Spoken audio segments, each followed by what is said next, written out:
Picture this. A frozen lake in northern Ontario, the middle of January, and a woman kneeling on the ice alone, not praying for warmth, not praying for rescue, praying for a country she had never seen. Her name was Priscilla Baird. She was 19 years old. And in 3 months she would be dead, or, depending on who you asked, more alive than she had ever been. This is the kind of story that doesn't fit neatly into a textbook. The newspapers of her era largely ignored her. The institution she served eventually absorbed her work and forgot her name. But the people whose lives were touched by what she did, the children who survived, the families who were kept together, the small communities in northern China that remembered her by a different name entirely, they did not forget. They never forgot. Priscilla Baird was born in 1887 in a small town outside of Hamilton, Ontario. Her father was a stonemason. Her mother took in laundry. They were not poor by the standards of their neighborhood, but they were never comfortable either. And Priscilla grew up understanding very early that comfort was not something the world owed you. She was the second of 5 children. The eldest, her brother Edmund, was the one everyone noticed first. He was tall, quick with a joke, the kind of boy who drew a room toward him without trying. Priscilla was quieter.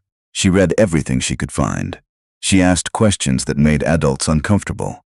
Her Sunday school teacher once told her mother, with some alarm, that Priscilla had asked whether God had ever been wrong about anything. Her mother had laughed. Her father had said nothing, which was his way of saying he was proud. By the time she was 14, Priscilla had read through the family Bible twice, had memorized entire chapters of Isaiah, and had begun to feel something she could not name, a pull, a pressure, like the feeling before a storm. She told no one about it for years.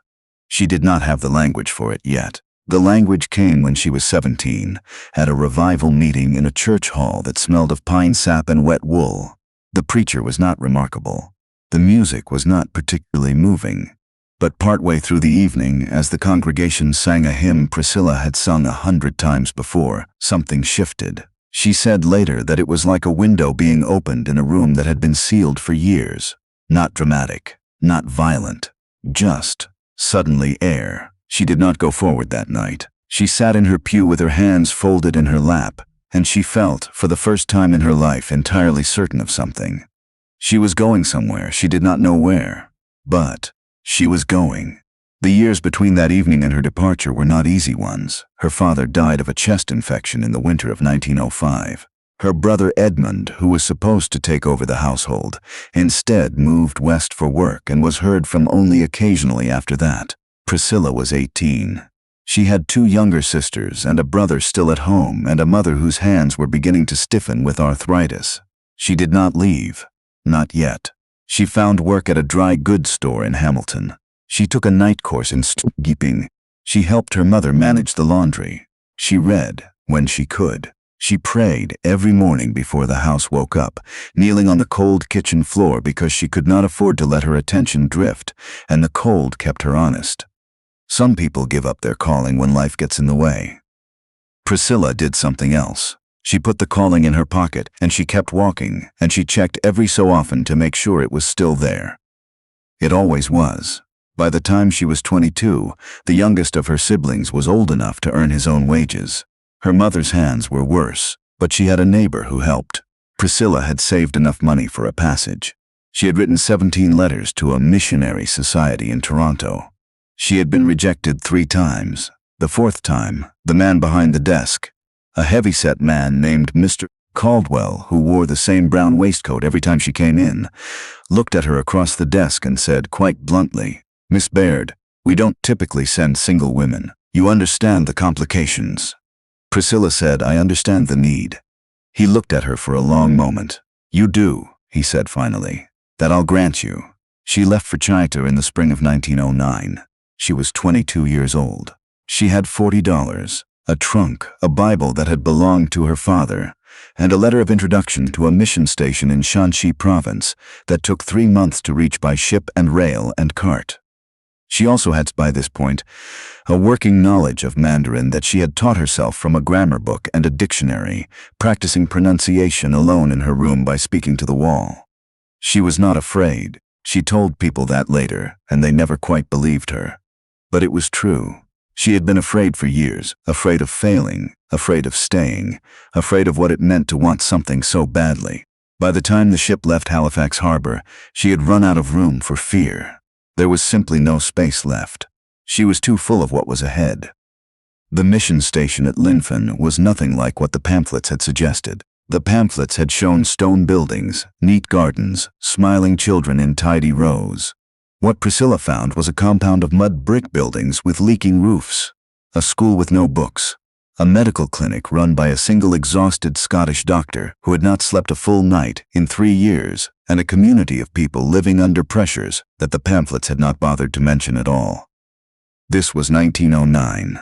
China was in the final years of the Qing dynasty. The foreign presence in the country was complicated, resented in some quarters, welcomed in others, and everywhere entangled with political tensions that shifted week by week. The missionaries at Linfen navigated these tensions carefully. Some of them were brilliant at it, some of them were not. Priscilla arrived and asked the station director, a kind-faced man from Nova Scotia, named Reverend Alderton, what she should do first. He said, "Learn," she said. "What would you like me to learn?" He said, "Everything they're willing to teach you." That turned out to be good advice. She spent the first 6 months at the mission station doing almost nothing that appeared in her original assignment. She was supposed to assist with the girls' school. Instead, she spent most of her time sitting with the women of the surrounding neighborhood, drinking tea, listening, making mistakes in the language that made people laugh, and learning to laugh at herself before anyone else could. She visited homes. She helped carry water when the well needed cleaning. She attended the local market and bought vegetables and asked the names of things she did not know. She learned that the language in the pamphlets was not the language people actually used. She learned the difference between what people said when a foreigner was present and what they said when they thought no one was listening. She learned that the children who refused to come to the mission school were not being obstinate. They were afraid of what their families would lose if they were seen to be too friendly with outsiders. And gradually, slowly, in the way that trust always builds, not through proclamations, but through 10,000 small moments of showing up, she became someone the community recognized. Not the foreigner at the mission. Priscilla, the one who mispronounced the word for turnip and still remembered your grandmother's name. It was in the second year that things began to shift. A famine had been spreading through the region since the previous winter. The harvest had failed in several surrounding counties, and people were moving, displaced families, children separated from parents, elderly people walking roads they had never walked before. The mission station did what it could. The food stores were stretched. The arguments about what to prioritize became sharper. Priscilla did not participate in most of those arguments. She was not a committee person. She had a specific problem in front of her, and she worked on that problem. The problem was the children. In the chaos of the famine migration, children were being lost.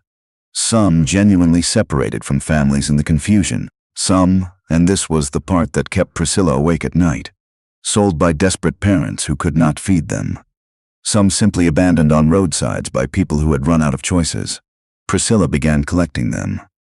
That is the only way to describe what happened, though it sounds inadequate. She began, first, by taking in 2 small girls who had been found sitting outside the compound gate, then a boy whose mother had died, then 3 more children brought to her by a local woman who had found them on the road south of town. By the end of the first month, she had 11 children in her room. Reverend Alderton came to speak with her about this. She explained the situation. He said, "Priscilla, we don't have the resources." She said, "We have this room, and we have these children." He looked at the 11 small faces looking back at him from around the room, and he was a decent man, and he could not argue with that. The children kept coming. Over the next 3 years, Priscilla established what she called, in her letters, home, a receiving home. A place where children could be sheltered, fed, and where possible, reunited with their families, or placed with local families willing to take them in. She was not running an orphanage in the traditional sense. She was running something more like a transit station, a holding place between catastrophe and safety, and she was doing it with almost no money. no institutional backing beyond the grudging tolerance of the mission committee, and a steadily deepening partnership with women from the local community who had started helping her without being asked. The community had given her a name by this point. In the dialect of the region, the name translated roughly to something like the woman who gathers. She used it in her correspondence with the Mission Society back in Toronto, writing it out in the characters she had learned, and then translating it below in careful English script. She was proud of that name. She mentioned it in her letters, more than once. What she did not mention, or mentioned only briefly, in passing, were the difficulties. The authorities were not always friendly. On 2 occasions, local officials came to the compound and demanded she account for where the children had come from, implying that a foreign woman collecting Chinese children was engaged in something sinister. Priscilla sat across from these officials and answered every question calmly and completely, and produced records she had been keeping from the beginning. Names, dates, where each child had been found, what efforts had been made to locate family. The records were meticulous. She had known from the start that they would need to be. The officials left without making arrests. But they came back.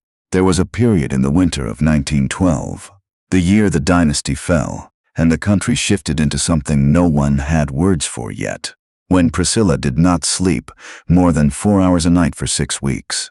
There were 43 children in the home by then. There were rumors of violence moving through nearby counties. Several of her local helpers stopped coming, afraid of being associated with foreigners during a time of nationalist feeling.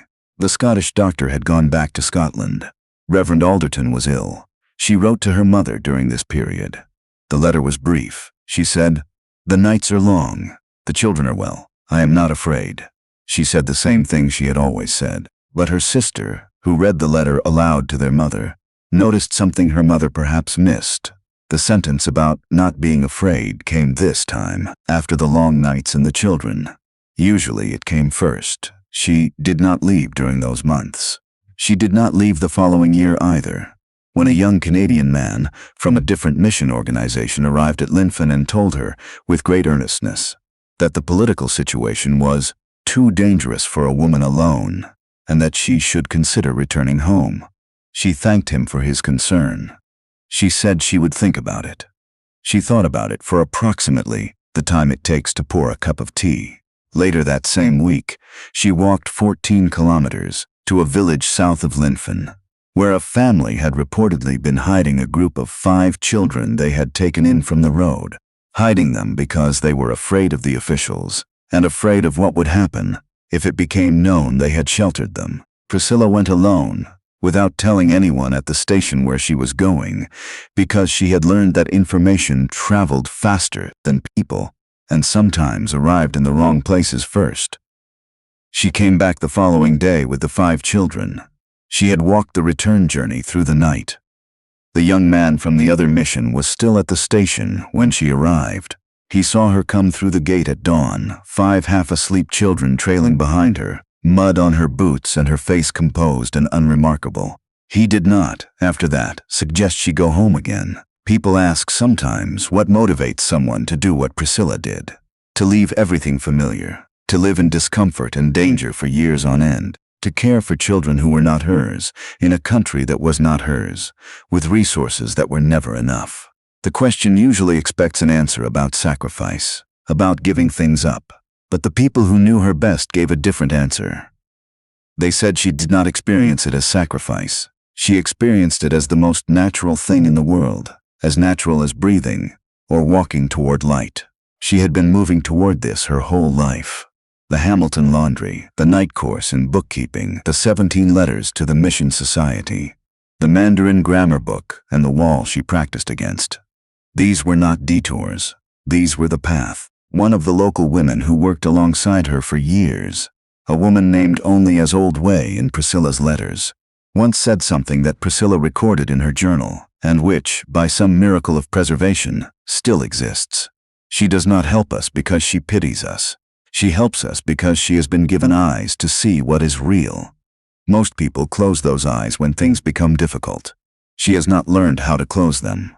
In 1916, Priscilla became ill. It was not dramatic in the way illness sometimes is in stories. No sudden collapse, no clear moment of crisis. It was a slow erosion. She had been running at a pace that would have exhausted someone half her age, and her body finally began to register the cost. She lost weight she could not afford to lose. A persistent cough developed, then worsened. The doctor who came to examine her, a replacement for the Scottish doctor, sent out from Toronto, told her she needed rest and a change of climate. She said she would rest when the work allowed it. He said that was not how the body worked. She knew he was right. She also knew that the home had 47 children in it, and that the two women who helped her most were managing families of their own, and that if she left, even for a month, the structure that had taken 7 years to build would wobble in ways that were hard to predict. So she stayed. This was, if we are being honest, not entirely wisdom. It was also stubbornness. Priscilla knew the difference and acknowledged it, at least in her journal, where she wrote, "I am not entirely sure which of these things I am doing right now." Perhaps both. She did reduce her workload. She stopped making the long walks to outlying villages herself and began training 2 young women from the community, both of whom had grown up in the home as older children and had never left, to do the work she had been doing. She began for the first time to write things down systematically, not just records of the children, but the methods she had developed, the network of contacts, the relationships with local officials that had slowly, painstakingly improved over the years. She was, in other words, building something that could outlast her. She understood by this point that it might need to. She died in the spring of 1919. She was 31 years old. The cough had turned to something the records describe simply as a lung illness, and in the years before modern antibiotics, that was often how it ended. She was still at the mission station. She had refused, when her health declined in the final months, to be moved to a hospital in Shanghai. She wanted to stay where the children were. She died in the same mud brick room where she had first taken in 11 small children during the famine 9 years before. The room had been repaired since then. The roof no longer leaked. There were curtains on the window that one of the older girls had sewn. Reverend Alderton, recovered from his own illness by then, was with her. He wrote about it afterward in a letter to the Mission Society in Toronto. He said she was at peace. He said she did not seem afraid. He said she asked him, near the end, whether he thought she had done enough. He told her yes. He wrote to Toronto, "I do not know if she believed me, but I believe it, with everything I have. What she built here will stand long after both of us are gone." He was right about that, at least. The home she established continued operating, under the care of the women she had trained, through the chaos of the warlord years, and into the decades that followed.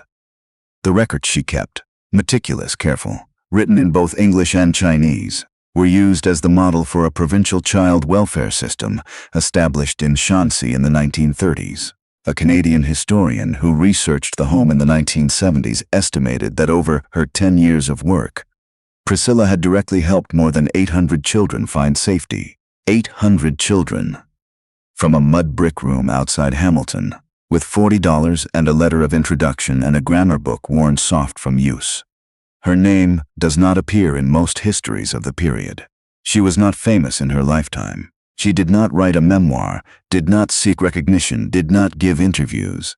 What she left was the records, the children, the women she trained, the structure that kept standing, and one other thing, among her papers, which were eventually deposited with a mission archive in Toronto, and where they sat largely unexamined for decades until that historian came along.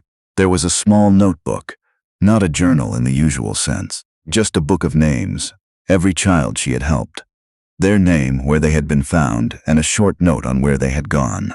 Some were reunited with family. Some were placed with local families. Some, the note simply says remained, which means they stayed with the home and grew up there among the first generation of the community she had built.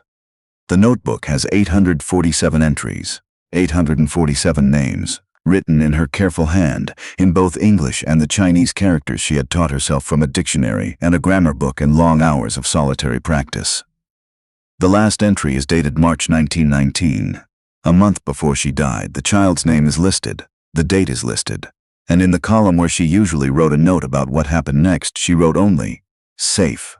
There is a chair somewhere in every room that matters." You know the one that is always empty, that is always waiting. You sit in every other chair, you avoid that one. You walk past it, you think, someday. You think, not yet. You think, I will know when I am ready. But here is the thing about Priscilla Baird. She was never ready either. She was frightened and underfunded and too stubborn for her own good, and she worked herself to death before she turned 32. She had doubts she recorded in her journal, and plans that failed, and nights she could not sleep, and a cough that told her, for years before she listened, that the cost was real. She was not superhuman. She was not fearless. She was not ready. She went anyway. The empty chair is still there. It is always there. The question is not whether you feel ready to sit in it.